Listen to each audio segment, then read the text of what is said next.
नमस्कार बच्चों, स्वागत है आपका आज की संस्कृत की कक्षा में, जिसमें हम पढ़ेंगे पाठ 10 सूक्तः।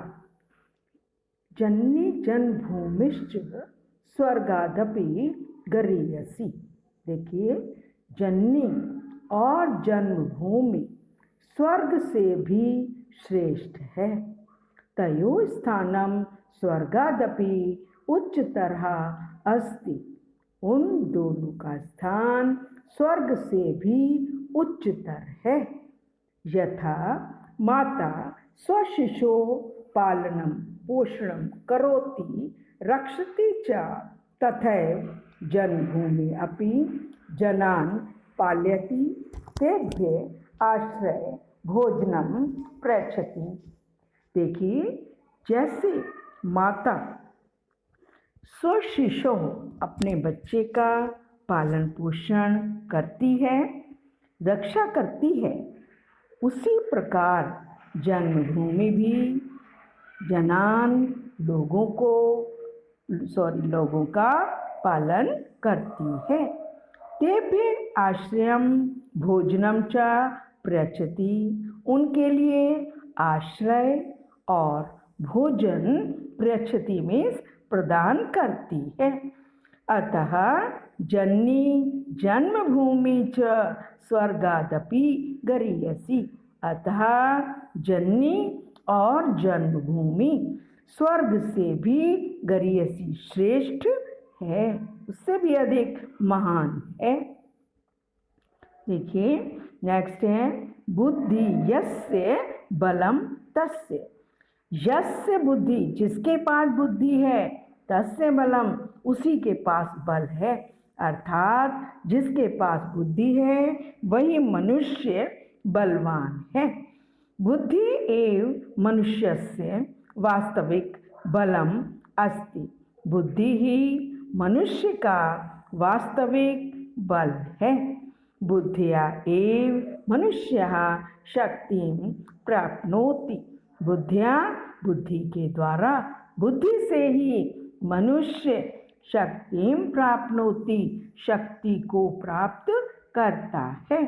अतः यह बुद्धिमान अस्ति सः एव वस्तुतः शक्तियुक्तः अस्ति।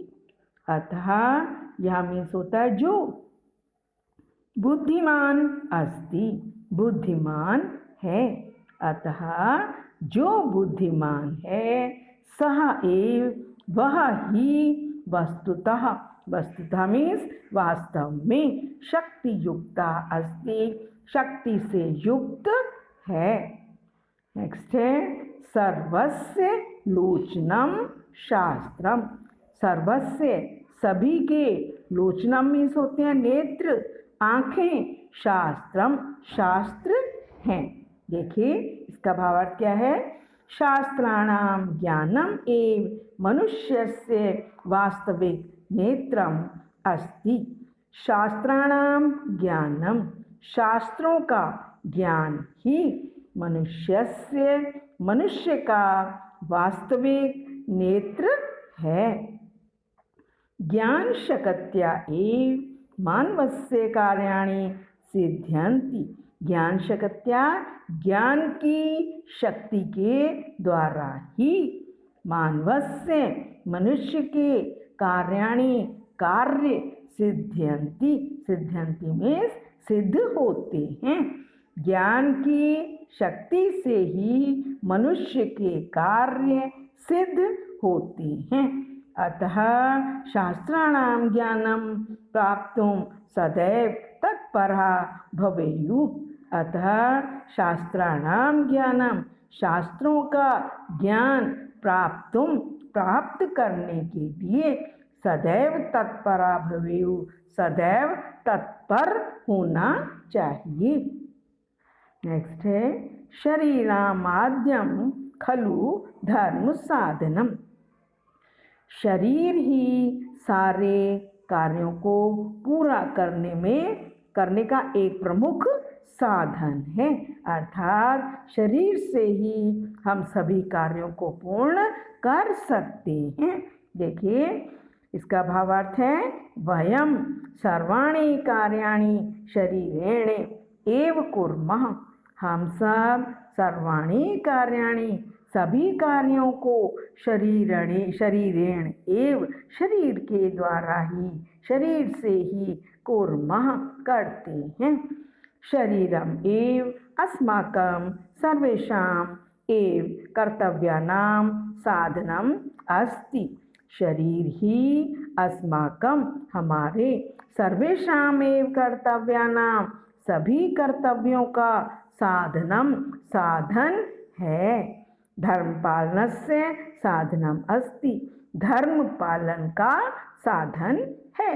अतः शरीरेण सदा स्वस्था भवेयु, अतः शरीर से सदैव स्वस्थ होना चाहिए। नेक्स्ट है ना धर्म वृद्धेषु वय समीक्षते, अर्थात देखिए कम उम्र वाले व्यक्ति भी तप के कारण आदरणीय होते हैं। ऐसा नहीं कि आप वृद्ध हो गए, बूढ़े लोग हो गए तो वही आदर के पात्र होते हैं, नहीं, कम उम्र वाले भी अगर उनके पास ज्ञान है, उनके पास बुद्धि है, ज्ञान है, तो वो भी एक आदर के पात्र होते हैं। देखिए ये ज्ञानिनः सन्ति गुणिनः सन्ति कर्तव्य पालने च सिद्धा सन्ति तेषां ज्ञानस्य गुणानां यथा कर्तव्य पालनशक्ते एव महत्वं भवति। ये ज्ञानिनः सन्ति, ये मीन्स होता है जो ज्ञानिनः ज्ञानी हैं, गुणिनः सन्ति गुणवान हैं, कर्तव्य पालने च और कर्तव्य पालन में सिद्धा सन्ति सिद्ध हैं। जो ज्ञानी हैं, गुणी हैं और कर्तव्य पालन में सिद्ध हैं, तेषां ज्ञानस्य, तेषां मीन्स उनके ज्ञान का, गुण का और कर्तव्य पालन का ही महत्व होता है, कर्तव्य पालन की शक्ति का ही महत्व होता है। ते यदि बालाः अपि भवन्ति ते पूजा योग्या सम्मान योग्या च सन्ति। वे यदि बालाः अपि भवन्ति, बच्चे भी हैं तो पूजा के योग्य हैं और सम्मान के योग्य हैं। नेक्स्ट है आलस्यम ही मनुष्याणाम शरीरस्थो महान रिपु। आलस्यम ही, आलस्य ही, निश्चय ही आलस्य मनुष्याणाम, मनुष्यों के शरीरस्थु, शरीर में स्थित महान रिपु, महान शत्रु है। आलस्य ही मनुष्यों के शरीर में स्थित उनका महान शत्रु है। अस्माकं शत्रु अस्माकं शरीरे एव अस्ति, हमारा शत्रु हमारे शरीर में ही है। एषः शत्रु कः, यह शत्रु कौन है? आलस्यम, ये शत्रु कौन है हमारा? आलस्य। आलस्यम एव वस्तुतः अस्माकं शत्रु अस्ति, आलस्य ही वास्तव में हमारा शत्रु है। अतः आलस्यम मा कुरुत, अतः आलस मत करो। नेक्स्ट क्या है? सर्वे भवन्तु सुखिनः, सभी सुखी हों। अस्मिन् संसारे सर्वे सुखं प्राप्नुय इति एव अस्माकं इच्छा अस्ति।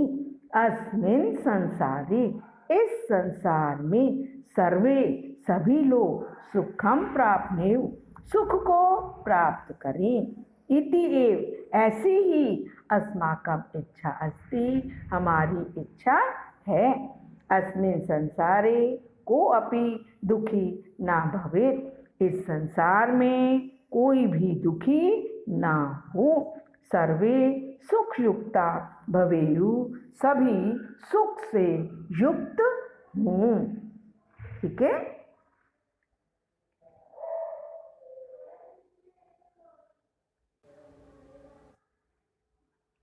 चलिए अब इस पाठ से संबंधित कुछ शब्दों के अर्थ को देखते हैं। जननी, जननी मीन्स होता है माता।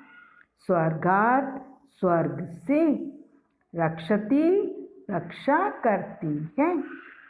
लोचनम, लोचनम मीन्स होता है नेत्र। रिपु, रिपु मीन्स होता है शत्रु। गरीयसी, गरीयसी मीन्स होता है महान। वस्तुतः, वास्तव में। पूजा योग्य, पूजा के योग्य। ज्ञान शक्त्या, ज्ञान की शक्ति से। प्रच्छति, प्रदान करती है।